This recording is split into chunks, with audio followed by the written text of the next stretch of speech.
নমস্কার বন্ধুরা, সবাই কেমন আছো? আশা করি সবাই তোমরা খুব ভালো আছো। আমিও খুব ভালো আছি। এই বৃষ্টি বৃষ্টি বৃষ্টি তো আর শেষই হচ্ছে না, কিন্তু খবরে দেখাচ্ছে আজকে বা কালকের মধ্যে হয়তো বৃষ্টি কমে যাবে। এখন তো বর্ষাকাল, যদিও কিছুদিন পরে পরেই বৃষ্টি হবে। তো বৃষ্টির দিনে সবারই বেশ একটু আলসেমি লাগে, তাই আজকে আমারও একটু আলসেমি লাগছে। তাই রান্না তো করতেই হবে, তাই চটজলদি রান্না করে নিচ্ছি। গাজর আলু ভাজা, লোটে মাছ আর ফাঁকিবাজি চিকেন, যেটা সব কিছু একসাথে মাখিয়ে বসিয়ে দিয়েছি। এটার আমি নাম দিয়েছি ফাঁকিবাজি চিকেন।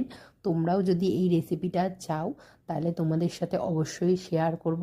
যদি এই ফাঁকিবাজি চিকেনের রেসিপি জানতে চাও তাহলে অবশ্যই একটা কমেন্ট করো, আর জানিও যে তোমরা এই রেসিপিটা দেখতে চাও, ফাঁকিবাজি চিকেনের রেসিপিটা। তাহলে তোমাদের সাথেও শেয়ার করে দেবো। যেদিন যেদিন তোমাদের মনে হবে যে না আর ভাল লাগছে না, আজকে একটু তাড়াতাড়ি করে রান্না বান্না করব, তো চিকেন তো খুবই আমাদের অ্যাভেলেবেল থাকে, সহজেই পাওয়া যায়, তো তোমরা ফাঁকিবাজি চিকেন তাড়াতাড়ি করে বানিয়ে ফেলতে পারো এবং খুবই সুস্বাদু হয় খেতে ফাঁকিবাজি চিকেন।